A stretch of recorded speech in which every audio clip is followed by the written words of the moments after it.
Bonjour, je suis Martine Chatin, je suis bénévole à France Nature Environnement Rhône et aussi administratrice. France Nature Environnement Rhône, c'est une association de protection de la nature qui se consacre à l'éducation, à l'environnement et au développement durable et à la connaissance et à la défense de l'environnement et plus particulièrement de la biodiversité. Dans cette période de confinement, on a décidé de vous proposer un certain nombre de petites vidéos concernant la nature et pour ma part, j'ai choisi aujourd'hui de vous parler du frêne commun. Alors j'ai choisi le frêne commun parce que c'est un grand arbre facile à déterminer, facile à reconnaître. Ce grand arbre est largement répandu dans le département du Rhône et sur le territoire de la métropole, mais aussi plus généralement sur le territoire Auvergne-Rhône-Alpes.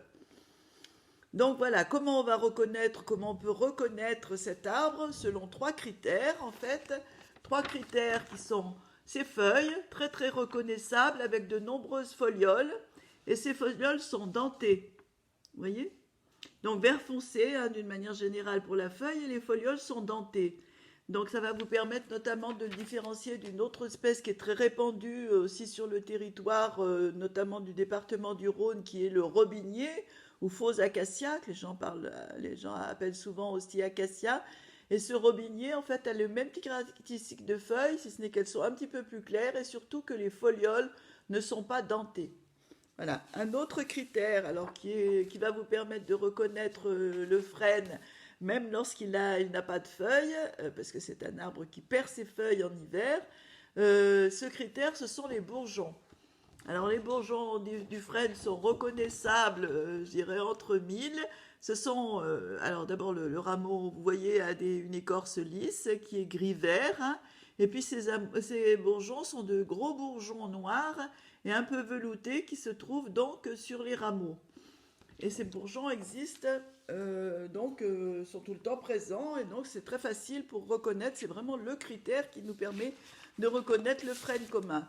Et puis il y a un autre critère qu'on peut aussi utiliser qui est caractéristique du frêne, ce sont ses fruits. Les feuilles ne sont pas intéressantes, les fleurs ne sont pas particulièrement, je dirais, intéressantes, mais par contre les fruits sont très caractéristiques. Ils sont en grappe, est constitué d'une graine. Le fruit a une graine et une aile. Donc on appelle cet ensemble une samare. Et il n'y a qu'une seule aile. Quand il y a deux ailes, c'est l'érable. Et puis d'ailleurs, les érables, parce qu'il y en a plusieurs sur le territoire euh, rhône-alpin, en Auvergne-Rhône-Alpes d'une manière plus générale. Et donc, ces fruits sont appelés aussi des langues d'oiseaux. Donc, ces grappes sont vraiment très très caractéristiques du frêne, faciles aussi à reconnaître. Voilà les trois critères qui permettent de reconnaître ce grand arbre qui est présent, qui a une très grande répartition en fait sur le territoire parce qu'il n'a pas beaucoup d'exigences concernant les caractéristiques du sol. Il va aussi bien s'installer sur des sols acides que sur des sols calcaires. Par contre, il a une exigence concernant ses racines. Il aime bien les sols profonds et les sols frais. Ce qui fait qu'on va le trouver dans les vallons, hein, dans les petits vallons où il y a plus de fraîcheur au niveau du sol, et notamment aussi en bordure des cours d'eau, des ruisseaux et des rivières. Et puis comme ces racines sont très importantes et puissantes, en bordure de ces petits cours d'eau ou de ces rivières, il a la vertu de pouvoir tenir en fait les berges, et donc limiter l'érosion des berges. Et puis, comme c'est un grand arbre, il fait de l'ombre, et donc à l'ombre de ces arbres, eh bien, l'eau reste plus fraîche et les poissons vont apprécier ces secteurs au niveau de la berge des cours d'eau.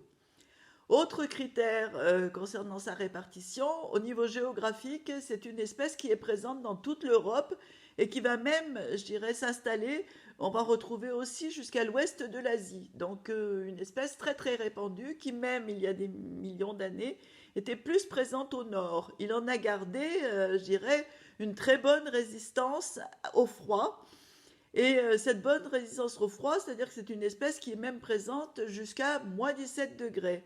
Donc, compte tenu de cette résistance au froid, eh bien, le frêne commun va monter, on va le retrouver jusqu'à 1800 mètres d'altitude, notamment dans les Alpes. Alors, c'est une espèce qui est très utilisée aussi, et donc du coup très largement répartie, parce que le bétail, d'une manière générale, apprécie beaucoup de consommer les branchages et les feuilles du frêne. Donc, les agriculteurs prévoyants, je dirais, ont souvent conservé cet arbre dans les haies, et en plus au bord des chemins, puisque c'est un grand arbre qui va fournir de l'ombre. Donc, conservé dans les et montant très haut en altitude, vous pensez bien que les paysans en altitude le conservaient pour fournir du fourrage, je dirais, à leurs animaux. À leurs animaux. Voilà. Donc, voilà pour sa répartition, pour la répartition en fait de cet arbre, je dirais très intéressant. Intéressant donc pour ses racines qui tiennent le sol, intéressant pour ses feuilles qui sont consommées par les animaux et donc c'est une espèce qui a été bien maintenue par les agriculteurs. Et puis ces graines, je dirais, sont consommées par les oiseaux et par les écureuils, mais aussi par tous les petits mammifères lorsqu'elles tombent au sol. Compte tenu du fait qu'il est très présent sur le territoire et très présent dans les haies et dans le fond des vallons, cet arbre va contribuer largement à la trame dite verte et bleue. Hein. Donc, c'est une espèce qui est intéressante pour, d'une manière générale, la faune et pour favoriser les déplacements de la faune.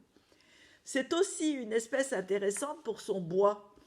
C'est-à-dire que le bois du frêne a une caractéristique, il est blanc rosé, il a une caractéristique très particulière, c'est-à-dire que c'est un bois très dur, mais qui reste souple, flexible et qui ne casse pas.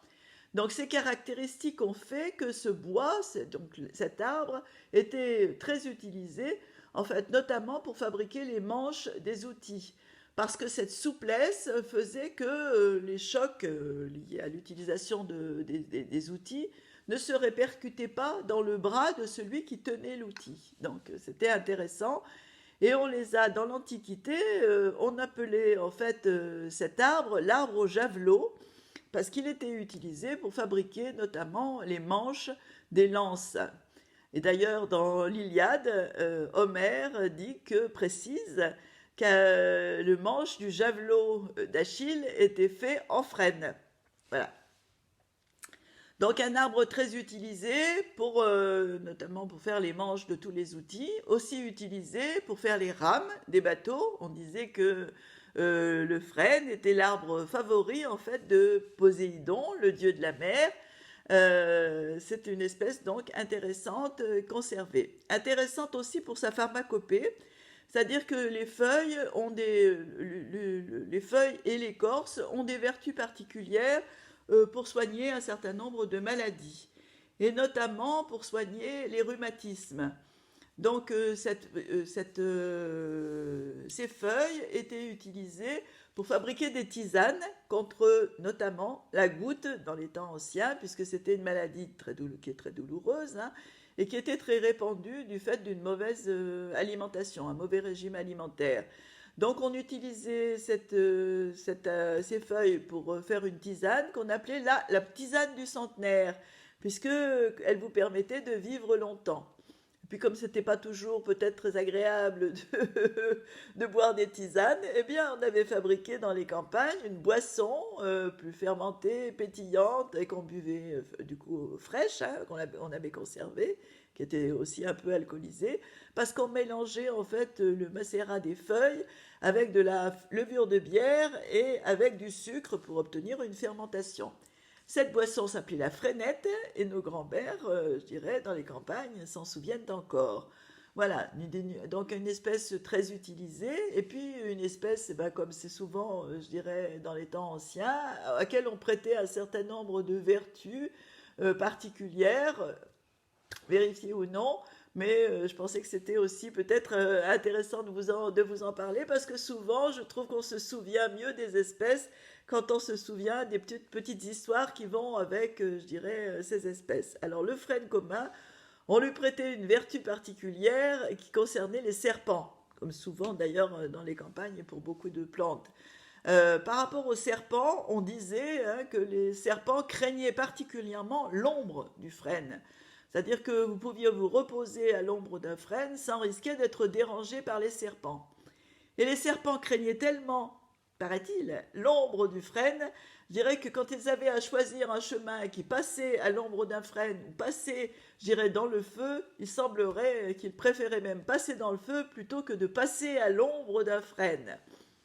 Une autre croyance concernée, qui était un rite en fait, au niveau concernant un de ces fameux nombreux risques concernant la naissance, on pensait que pour favoriser en fait la cicatrisation de l'ombilic des nourrissons, il suffisait de fendre un jeune frêne en deux.